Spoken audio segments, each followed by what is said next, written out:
Um, so yeah, we have been very busy. We're still working with a lot of folks who have some very immediate needs, and obviously there are some immediate concerns for people who haven't really done any planning at all. And what this has done is this has forced us to step up our game with technology in order to make sure that we can be sensitive to people's health concerns and to still make sure that we're moving forward and taking care of them. So we've got video conferences and Uber conference phone lines, and we are continuing to do meetings, and we're doing them virtually, and we've had a lot of success with doing that. We've also actually, many of you are familiar with the fact that we do what we call our dinner seminars. And obviously with the current circumstances, we're not able to do that. And we have a penchant to continue to reach out to the community and to educate. So what we've done in this next go around here at the end of this month and beginning of next month is we're doing our dinner webinars where instead of, taking people to a restaurant, we're going to provide attendees with Uber Eats gift cards. And so obviously we would appreciate if you know anybody who you think could benefit from attending, we're going to send all that information out, and we would love to have you help us on that front. Just the last bullet point here, just to make sure that all of you are aware, we have enacted safety protocols, and we did try to lay that out in some prior correspondence, but we are requiring all employees to take their temperature before they come in. We have sanitizing protocols in place to make sure that all of our workstations and all of our meeting spaces are sanitized before and after every meeting. And we have adopted a process for what we call our drive-through document signings. And not to get too deep into it, but basically we can do our document reviews remotely and then have people come by in a private conference room, use a new pen, and sign their documents in 5 minutes and get out. So it has been, it's been interesting to see that evolve. And we are, while these are trying times, we are certainly getting better as we go through this. So just to put some statistics up here, these were the latest statistics this morning, and I don't want to beat on this too much, but tried to show the trend for how many cases are happening in Ohio every day, and what some of the statistics are in the counties here around us. And these are all things that if you are paying attention to the news at all, you're aware of all this. And there's a couple different kind of people out there that I've interacted with, and there are those that are concerned about this, and there are those who aren't. But regardless of any of that, we take our responsibility to our clients and to the community very seriously. That's why we've got these protocols. But with all of the numbers that we see and all the disheartening pieces of that, circumstances like these can bring out the best in people. We've got people all over the place donating money. We've seen ingenuity in developing technology for the mass cleaning, and we've seen countries reach across borders to offer assistance with, healthcare supplies and things like that. This is this can bring out the worst, or it can bring out the best, and we tend to believe that circumstances like these ultimately bring out the best in most people. And when we're on the other side of this, we'll all be better for it. And one of the amazing phenomena that I've seen and experienced personally is the whole idea of being apart together. We found new ways to interact. We've rediscovered relationships and hobbies. I'm doing a weekly Zoom dinner with my family, and we used to do dinner once a month, and now we're doing it once a week, even though we can't really spend time with each other. So there are some positives that are coming from this, and hopefully we can keep it going. By the way, we hope everyone got our email on using Zoom for conferences. For your own, hopefully the instructions were helpful. And as we transition real quick, I wanted to just do it. It's a quick anonymous poll, but we wanted to just kind of get a little bit of feedback from you. So if you want to take a few seconds and go ahead and answer the questions, the question rather, and we'll see kind of what the data looks like. Ted, we tried to get the Jeopardy music cleared for this, and it didn't work, so.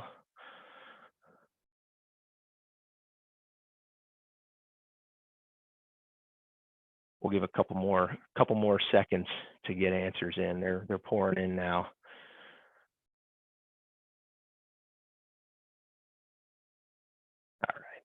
All right. So looks like, as I would expect with these group of people, Ted, most people want to spend time hugging their kids and their grandkids. Although we did have one person who was on their way to the NCAA headquarters, and I think you can probably relate to that, Ted. So, yeah. All right. Well, Ted, why don't you jump back on the mic? Why don't you take control of the slideshow, and you can kind of get right into it here.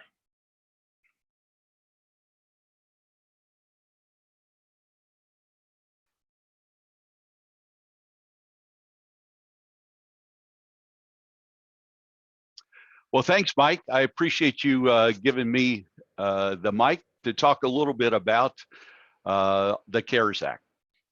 Technically, it's called the Coronavirus Aid, Relief, and Economic Security Act. It was passed by Congress on March 25. And what we're going to do is we're going to jump into talking about the recovery rebates and the stimulus payments.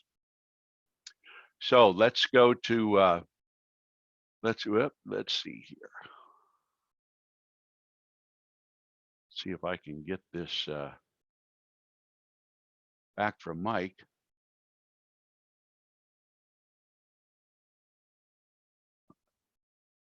Yeah, it looks like I'm still in control here. So yeah, you want me to? I tell you what I'll do, Mike. I will give it up and sure. That we'll works. Go.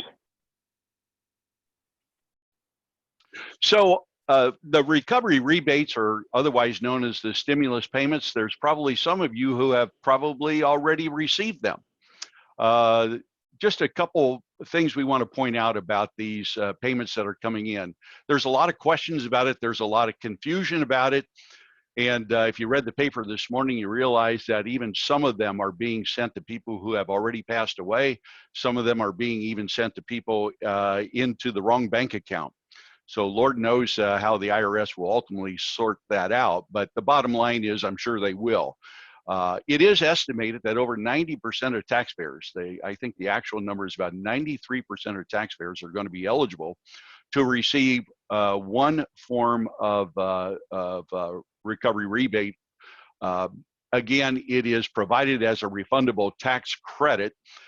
The key to understand is that it is up to $1,200 for individuals, $2,400 for a married couple. And if you are have dependent children who are under the age of 17, you're eligible for up to an additional $500. So how are they going to figure this out? Well, first, what you have to understand is that it is based upon your income. And again, you're going to see here in a little bit, they're going to give you an amount based upon either your 2018 or 2019 tax return, but in the end, they're going to square it up or true it up with what happened in 2020. So what are the phase outs? Well, if you're married filing jointly, the phase out begins once your joint income exceeds $150,000. If you file as head of household, the phase out begins at $112,500. If you're a single person, the phase out begins at $75,000. So how do they calculate the phase out? Well, for every $100 of income above and beyond the cap, they're going to deduct $5. Okay, so it's a fairly straightforward calculation. If you look at the chart that we've attached here, depending upon whether you're single, head of household, and how many dependents you do or don't have, you'll see that the payments can go fairly high. So that's how you calculate whether you're eligible to get it. Obviously, for those of you who are high income earners, you're not going to get it. So about 7% of us will not get any kind of stimulus payment. Let's look at a simple example. John and Jackie are married and file a joint return. They have 4 children, ages 17, 14, 11, and 9. And here's the key, they have a $176,000. Now remember, it is adjusted gross income, the AGI. That is the number we're going to look at. So they're eligible to receive a maximum recovery rebate of $2,400 plus 500, plus 500, plus 500 to get to the $3,900 rebate amount. Now remember that the potential recovery rebate is only increased for each child under the age of 17. So if you look at their ages, they have a 17-year-old. So only 3 of the couple's children are going to qualify. And we've had a lot of inquiry coming into our office about this issue, about the kids who are in college. They're not going to be considered to be dependents, able to be claimed, so you can get the $500. Now, while the $3,900 is the maximum potential recovery rebate to which the couple could be entitled, they do have income in excess of that $150,000 threshold amount. So if you look at the numbers, they are $26,000 over the threshold amount. So their recovery rebate has to be reduced. You take the $26,000 by 5%, that's a $1,300 reduction. So the ultimate recovery rebate check that John and Jackie are going to get, you take the $3,900 minus the $1,300, and there you are, a $2,600 check that they're able to use however they want to use it.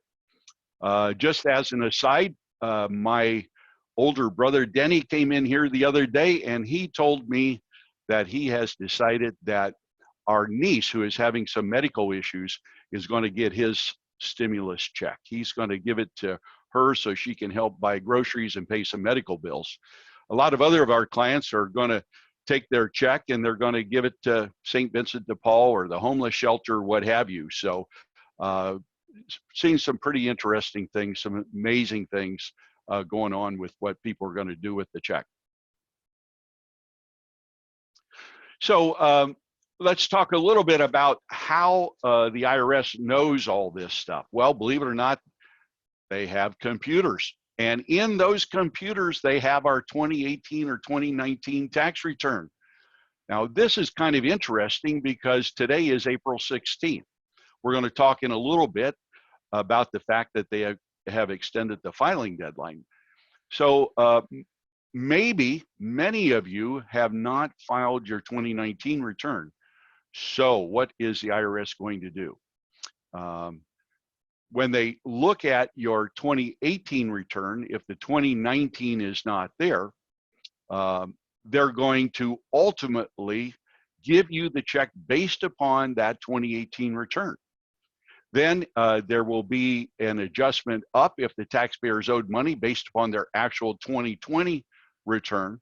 The good news is that if based upon the 2018 return or even the 2019 return, if it turns out that 2020 is a banner year for you and you make more money in 2020 than the last filed tax return, they're not going to claw back that excess payment when your 2020 return is ultimately filed. As we said earlier, the IRS is issuing the checks as we speak. At least for those, I think they said at least 50% of us on our 2018 or 2019 filed returns identified a bank account. So if you signed up for direct deposit,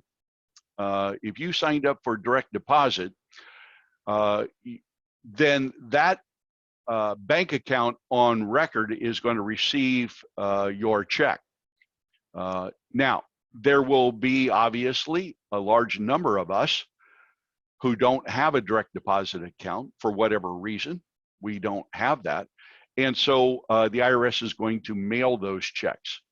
Those checks have been delayed a little bit. They say probably by the end of May, those checks should arrive. Also, there was an issue early on, and a lot of confusion was created about Social Security recipients. Bottom line is that they finally figured out that Social Security had a computer as well. And when Social Security has the computer, they have the bank accounts that we all receive our payments in. So they have now decided that you don't have to have filed a tax return if you're on Social Security in order to get the payment. They're simply going to send the payment where you get your Social Security checks. Ted, by the way, I read an article early this morning that some people have been reporting that their stimulus payments have not been going into the direct deposit bank account. So it's happening. It's not happening a lot, but if you're unsure, you can go and update your direct deposit information with the IRS. I just wanted to drop that in. Yeah, and I think that's important to note. You can go to irs.gov and you can track your payment. Get My Payment is the app that they have there. You can download that to your PC. You can check the status of your payment on Get My Payment on the link that we show here.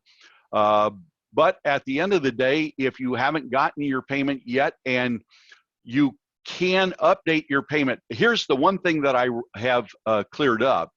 If they've already started processing your payment, they will not allow you to update. So what's going to happen? Well, if that bank account no longer exists, in theory, it will bounce back to the IRS, and then they're going to mail the check. So that's just what they're saying in terms of how this is going to be handled. So if you want to kind of have a little chart, we put it together, this little chart. I think it's helpful. Again, if you compare your 2018 and 2019 income on the left-hand side, and up on top it says 2020 income. So if you follow the boxes, if your 2018 or 2019 income is below the threshold and your 2020 income is also below the threshold, you're going to get your stimulus check now, and you're going to get to keep the rebate. Now, if your 2018 or 2019 income is below the income threshold, but your 2020 income is above the threshold, you are going to get your stimulus check now. You're going to get to keep the rebate, even though the 2020 income exceeds the threshold. However, if your 2018 or 2019 income is greater than the threshold, there will be no stimulus check now if your 2020 income is below the threshold. The stimulus payment will be applied to your 2020 tax return. This is the part that is confusing everybody. Let me restate that. Let me go back. Your 2018 or 2019 income is below the threshold, but your 2020 income, okay, also is below the threshold. I'm sorry, I said below, I apologize. I meant to say, if your 2018 or 2019 income is greater than the threshold and your 2020 income is below the threshold, you will not get your stimulus check now. The stimulus payment will be applied to your 2020 tax return. Yeah, so Ted, this is an unusual example. Let's walk them through this example. This is an example of that yellow box. Great. So Teddy is a single taxpayer with no children who made $150,000 as a salesman. In 2019, the most recent year he filed his tax return. Unfortunately, in February of 2020, after making just $8,000 for the year, he was let go and has been unable to find new employment. Suppose that Teddy is not reemployed until July, ultimately makes only $45,000 in 2020. Given these facts, Teddy is actually eligible for a $1,200 stimulus payment because his income is well below the $75,000 threshold account for single filers. However, remember what we said about his 2019 income. It was greater than the 150, so he won't get any assistance now, but rather he's going to have to wait until his 2020 tax return is filed, and then he'll get it at that time. And that's unfortunate, but that's just the way this works. So the last category, if your 2018, 2019 income is greater than the threshold and your 2020 income is greater than the threshold, those of you who are high earners who have not been greatly impacted, you're not going to get a stimulus check now, and it's not going to be applied to your 2020 tax return. You're just not going to get it at all. Recent days, as we were mentioning, there have been many claims out there about the stimulus money, falsely stating that it's taxable and that you're going to eventually have to pay it back. Look, all we can tell you is that the Treasury Department and the IRS have been releasing statements letting folks know that this is tax-free. It is not a taxable payment. You will not have to pay the money back in next year's tax filing.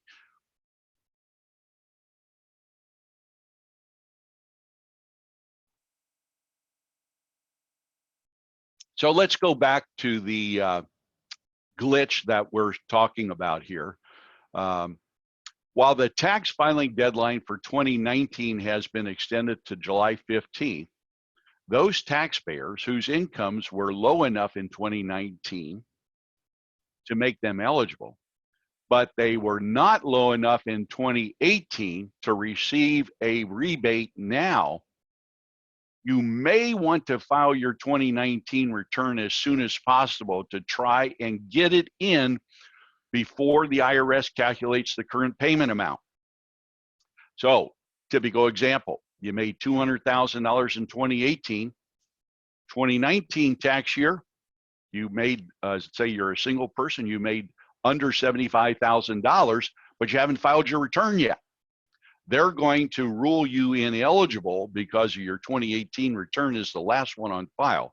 If we go in there now and file your return, there's a possibility you'll get your check. The problem we have is we cannot tell you what the cutoff for submission of that tax return is. So what we're recommending to our clients is that we do it sooner than later. Hey, Ted, we got a quick question. If the question is, will you receive a notice when your direct deposit happens? You will. And if for some reason you don't, just go to Get My Payment, click on the app, and they'll track it.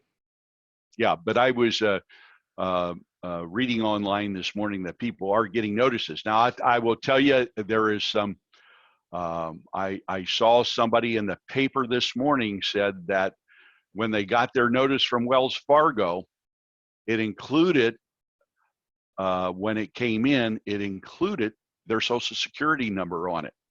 And they were upset about that. Other people said they got their notice, the deposit went in, and the notice they got did not include their Social Security number. So it was just one person from Wells Fargo who indicated that. So let's talk about the retirement account provisions.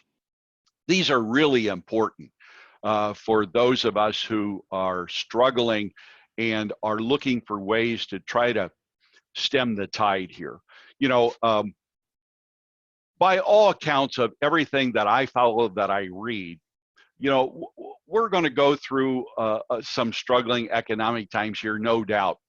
In the second and third quarter, I think the most reasonable estimates are by the end of the fourth quarter of this year, first quarter of next year, a lot of folks believe that this too will pass. So we got some time period here that we have to kind of weather the storm. So Congress is letting up on some of our retirement account rules. So what can we do? Well, one thing we can do is we can now withdraw up to $100,000, a combination of from our IRAs or our 401ks or our 403bs, as long as we do these distributions in 2020 and we're able to satisfy one of the following criteria. One, we were diagnosed with COVID-19. Two, we have a spouse or dependent diagnosed. Three, we have experienced adverse financial consequences due to being quarantined, furloughed, laid off, or having work hours reduced because of the disease. We're unable to work because we lack childcare as a result of the disease with all the kids home. We own a business that is closed or operates under restricted hours because of the disease, or we meet some other reason that the IRS decides is okay. So what can we do? We can withdraw that $100,000 from our retirement accounts. Now, what are the tax benefits of those distributions? Well, first thing they did is they said that the pre-59.5 10% early withdrawal penalty is gone. There is no longer the 10% penalty. Second of all, when we had employer plans, most of you know that if you ever take money out of your employer plan, your 401k or 403b, instead of your IRA, you have to have withholdings, mandatory withholdings, like 25%. They've eliminated the mandatory withholdings from all the employer plans if we withdraw the 100,000. But here's the big news. The big news is that we are eligible for repayment. That is, we can roll back or roll over back into the account any money we take out up to $100,000. We can roll that back in over multiple rollovers during a 3-year period. Now, the fact of the matter is, you got to understand that if we don't roll it back over, the distributions are still taxable. The income can be spread over 3 years, and that's what is done by default. So on the other hand, if 2020 ends up being a really bad low income year, you can just claim it all in 2020. So I'm sure we'll have a few people who are going to do that, and that makes some sense. But you have to look at it from your individual situation. So if you're going to borrow from an employer-sponsored plan, they increase the maximum loan amount for a loan, a little bit different than the prior slide, but this is just a loan. You can get up to $100,000 of your vested balance. And the repayments on any existing loans have also been delayed by 1 year. So that's a good thing.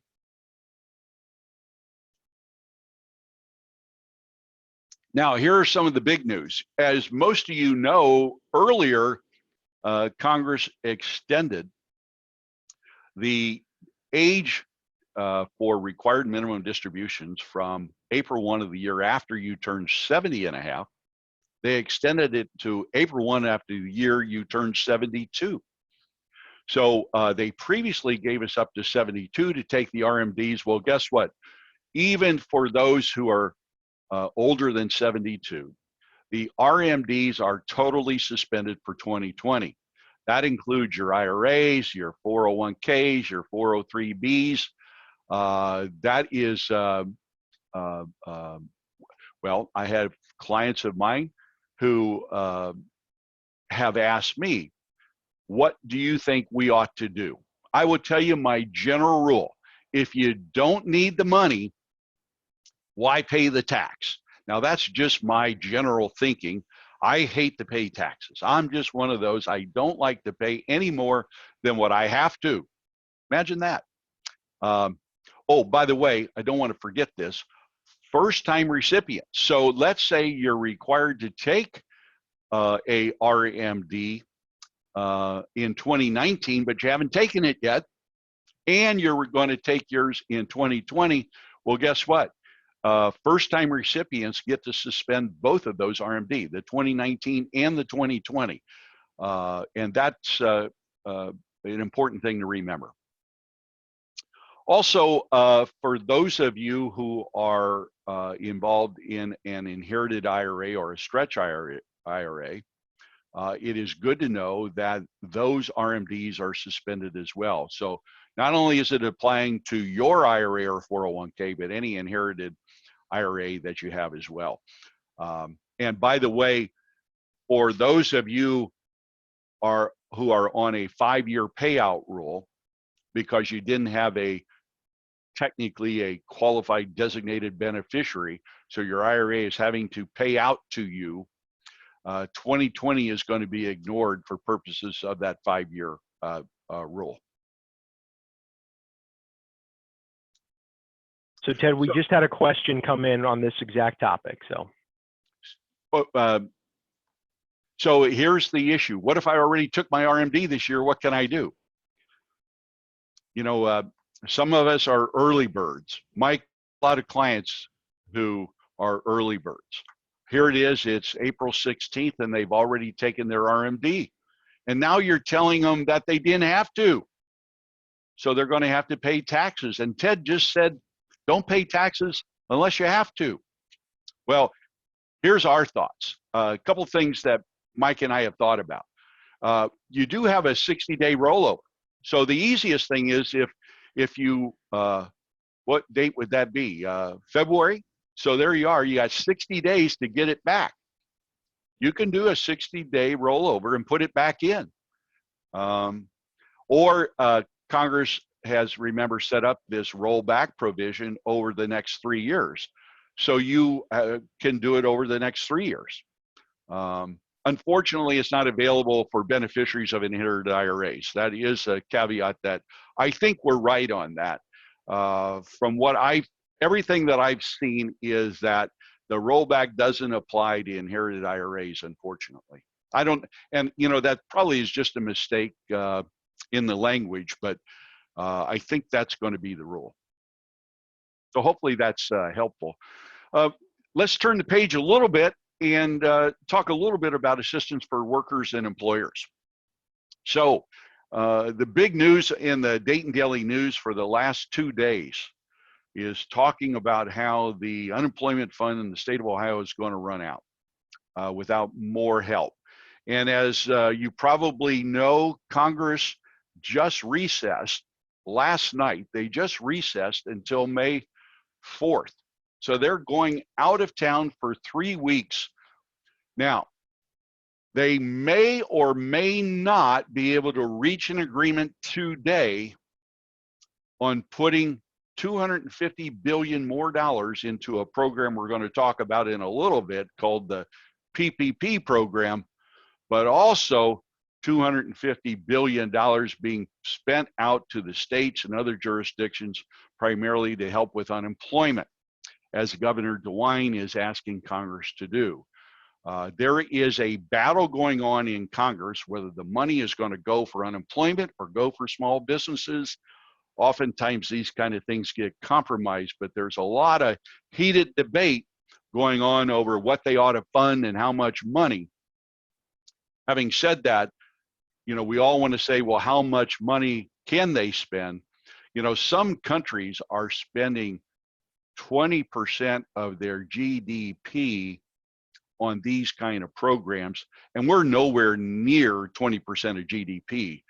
So I think you are going to see another round, probably 2 more rounds. Let's go back to that prior slide if we could, Mike. I want to point out that we got 17 million Americans as of April 9th who have filed for unemployment. We had 700,000 Ohioans have already filed for unemployment. By the way, that's twice the amount for the entire year of 2019. So there you are. Now, what are we doing? Well, the first thing we're going to do is we're going to expand the eligibility for those who do not qualify for any other program. The big thing we're going to do is we're going to waive the unemployment waiting period. Most of us know the first week, if you're laid off of a job, you're not eligible for unemployment. We've eliminated that, so you're going to get it from the very first week. Second, we've extended the benefits for an extra 13 weeks. So that's a good thing. But the big thing is that we have the average unemployment check in the country is about $400. Congress has authorized an additional $600 on top of that original allotment, on average of $400. So we're going to get $1,000 to our unemployed up to 4 months. It's only going to last for 4 months, but it is a way to get money back out into the community for those who have been laid off. Again, we're going to look at some of the other programs that is going to try to give some financial aid to businesses who don't lay off. But obviously for the non-essential businesses that have been shut down, you read in the paper every day that folks have been laid off. And as a result, they're going to draw unemployment. Well, they're going to be able to get that additional amount. Now, what Ohio has said is it is going to take them a while to get this program up and running, and they're working as hard as they can, but it is not going to be ready to go until May sometime. And particularly as that applies to independently employed workers or self-employed individuals, because as most of you know, your 1099 employees were not previously eligible for unemployment, so Ohio had no system for them to apply. And this kind of hit them hard. They're trying to react to it. They think the system will be up and running They hope by the end of May for our independently employed workers or our self-employed individuals. Okay, we've got some time here to spend on these small business programs. I will not spend a whole lot of time on each one, except to tell you this: over the last 30 days, I have probably spent 25% of my time on the Paycheck Protection Program and the Economic Injury Disaster Loan Program. So I do want to spend a little bit of time about this Paycheck Protection Program. This is what we are all calling PPP. That's what it's really all about. And it ends up being a forgivable loan that is fully guaranteed by the SBA. The rules are that you have to apply by June 30th. Now, they announced yesterday, as I mentioned earlier, that the money has already, the first allocation is gone. There was over 1.2 million loans extended since the act was adopted already. Now, we fully expect that there's going to be more money added to this pot.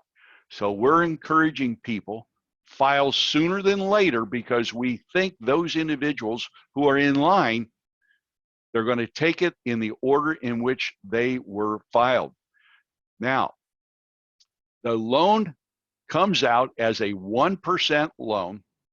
It can be for a maximum term of 10 years. The initial payments on that loan are deferred from 6 to 12 months.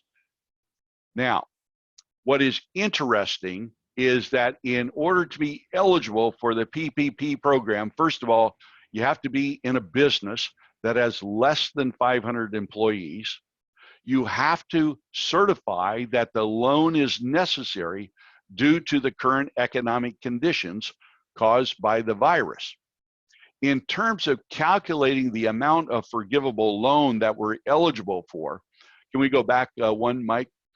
In order to calculate the dollar amount that we're eligible for, this is what is causing the most confusion.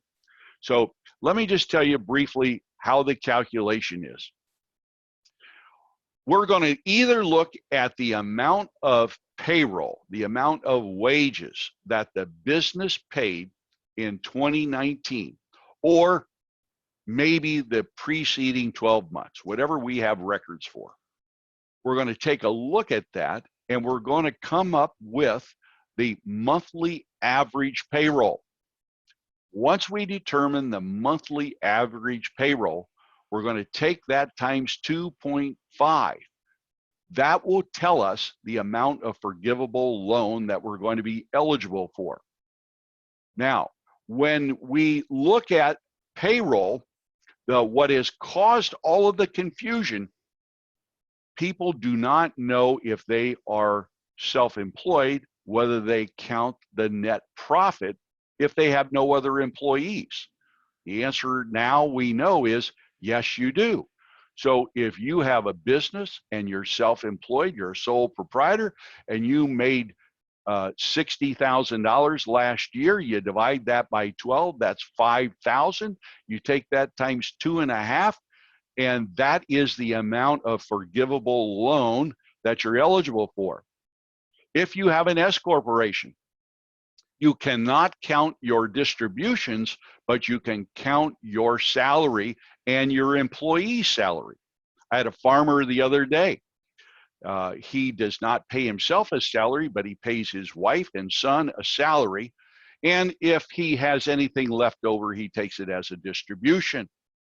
He is eligible for a forgivable loan based upon the payroll for his son and daughter. At the end of the day, he was going to be eligible for a $7,800 forgivable loan. So it is important, and more people are now asking, am I a sole proprietor? Do I have an S Corp? Do I have a C Corp? Or do I have a partnership? If we have a partnership, only the partnership can apply. The individual partners cannot apply.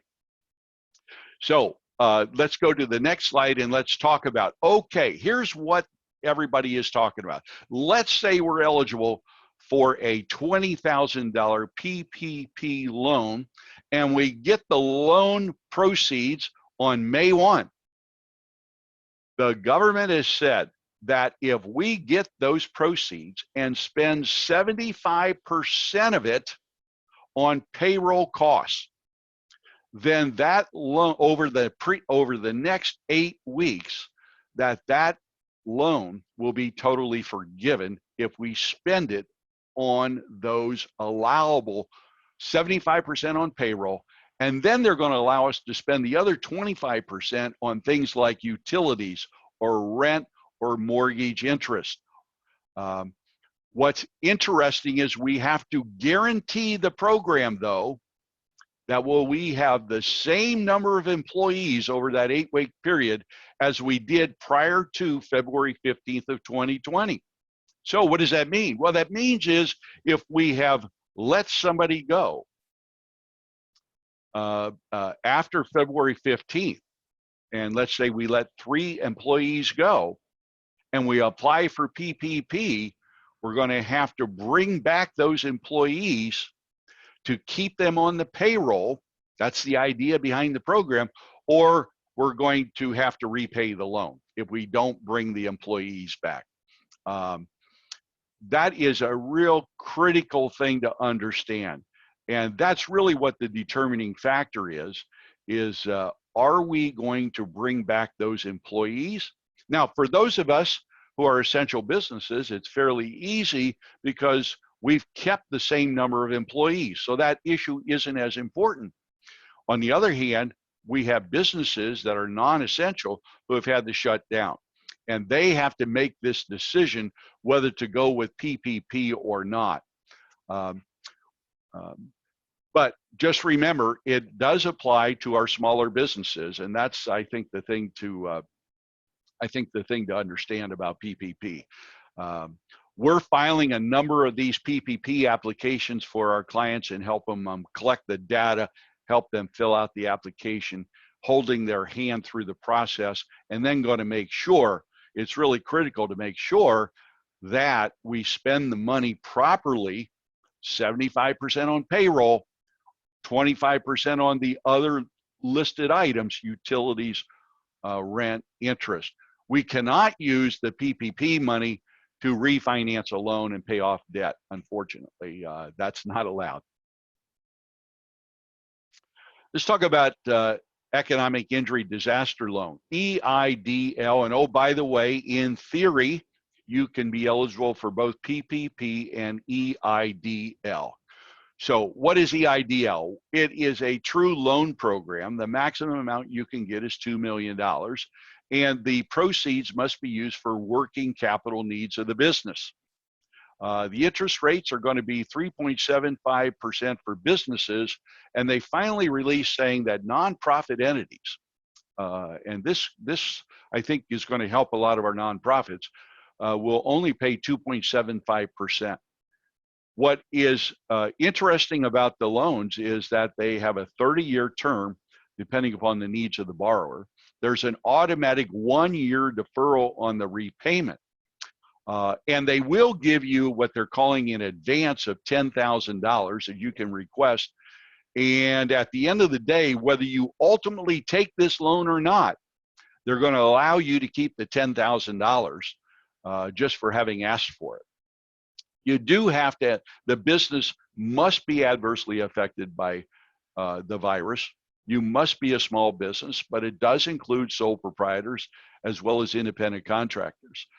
Now, the PPP, we file those applications through our financial institutions, through our participating banks. But with the EIDL, you can see here we've indicated the SBA website. It is applied for directly on the SBA website. Again, we have applied for clients of ours for several of these EIDL loans. And just because you apply does not mean you have to take the loan. That decision will come later.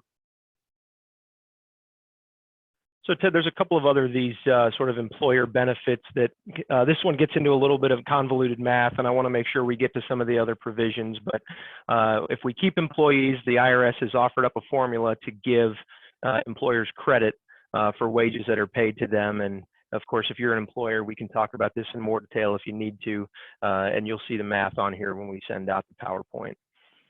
Also, they've allowed deferral on payroll taxes. You can see they've been extended for quite a bit of time. So if that's a stress of yours, it's certainly worth looking into extending those.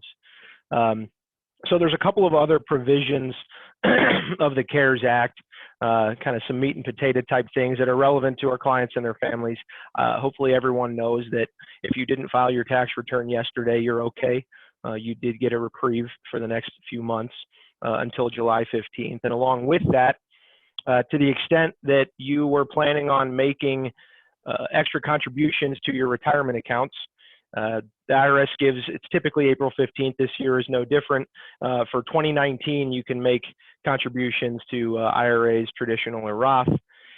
They've extended that to July 15th also. So you still have time if you've got a little extra money sitting around and you've got income that allows you to, you can still make contributions to IRAs or Roths.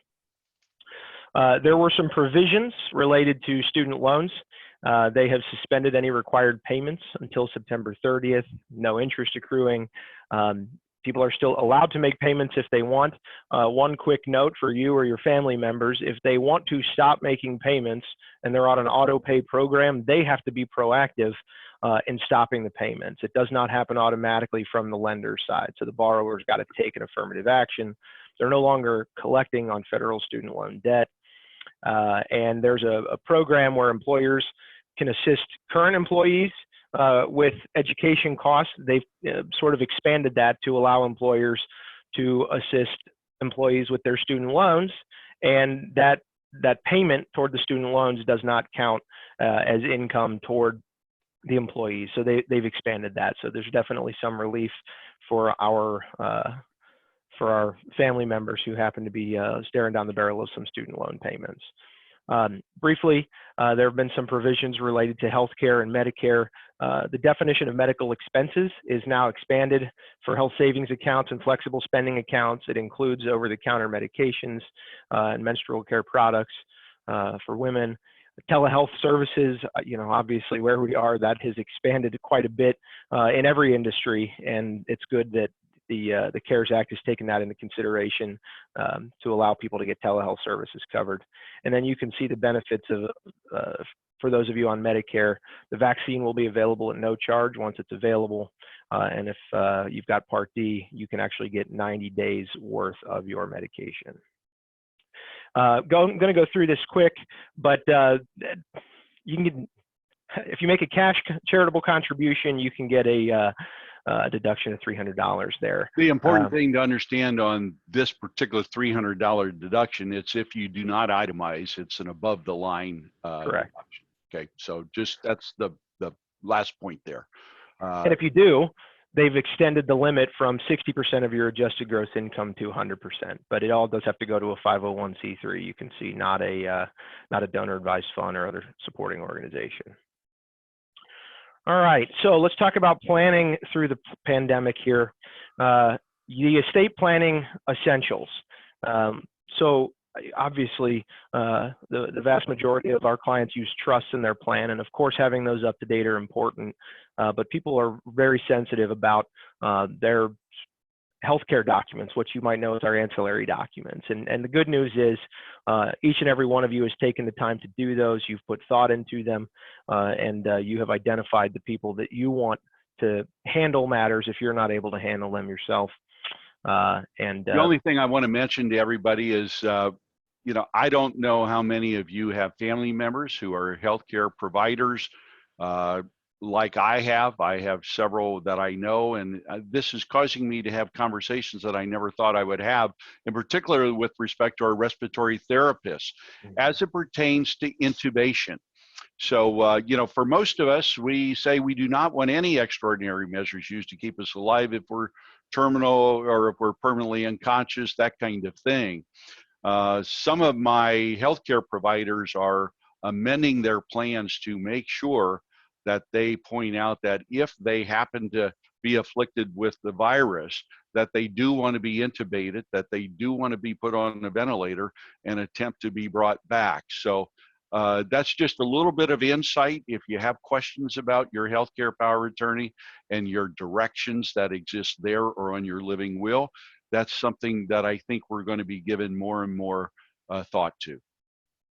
And just as a reminder, every one of you has access to our secure online portal for your documents. And while we're limited with how we're able to transmit things and documents to our people in person, we can help you make sure that your folks get digital copies of your planning documents. And you can certainly let us know if that's something that you'd like. So just to kind of talk about the market a little bit here, and these are things that everybody knows, but you can see what's happened since the third week of February. And, you know, that's the good news is what's happened on the right side, things have started to come back a little bit since the low, but obviously these are interesting and trying times from an economic standpoint. But take some solace when you look at what's happened with the market volatility through the years. You can see there's more blue than there is red. And there's hope at the end of this. We don't need to necessarily beat this point home, but there are some planning. Go ahead. And I think that's a really valid point. I mean, you know, let's face it, 2008 wasn't that long ago for most of us. And so, you know, again, weathering the storm, like we did in 08, which produced a record market, understanding that this too will pass. We do have to understand market volatility. We do have to look at some recent events, but we also have to understand, by all counts, first quarter 2021, we don't have a structural problem like we had in 08, and that's the good news. You know, we had a major structural problem with all those mortgages in 08. That is not the case here. This is caused because of the health-related concerns. And that, do we want to go back to that, Mike? I really like that. So, yeah, there you are. Buy high, sell when we're full of fear, and keep repeating that cycle until we're what? Yeah, until we're broke. So we don't want to repeat that cycle.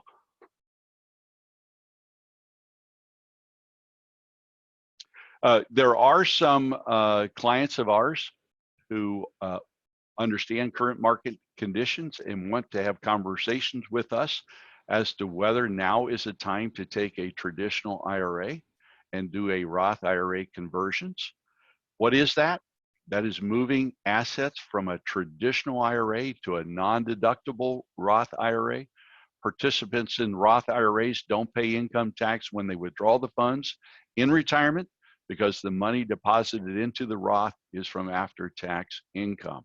So we have in our office, we have significantly beefed up our capabilities with respect to analyzing whether it would make sense for you to do a Roth conversion or not. And we will run those analysis for you and sit down and have a conversation as to whether it does or does not make sense. In some cases, it does make sense. In other cases, it does not make sense. Tax loss harvesting. This is really critical. So tax loss harvesting is the selling of securities at a loss to offset a capital gains tax liability.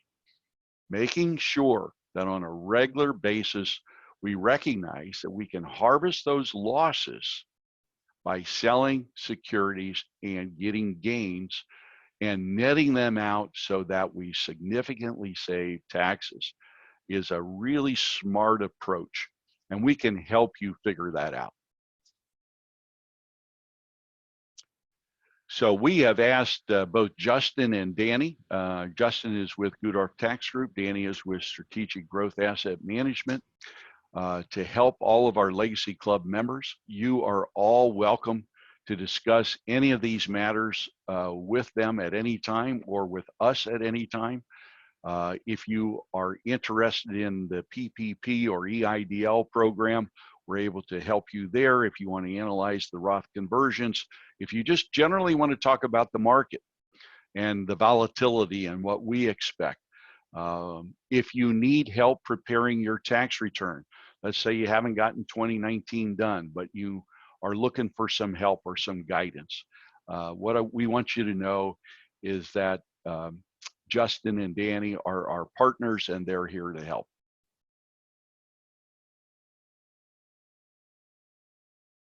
So this is kind of the last slide that we have here. And this is, Mike, why don't you take it away here? Yeah. Go ahead. So yeah, this is to kind of send you off here. So what do you do now?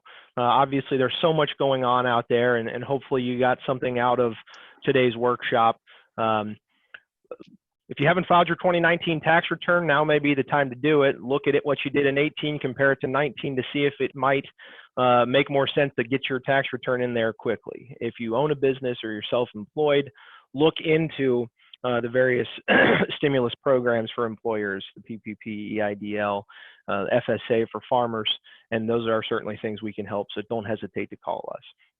Do an investment and tax analysis to see what it looks like. With the market being down quite a bit, now is a good time to consider options for future income tax planning and take advantage of maybe the slightly less than perfect hand you've been dealt.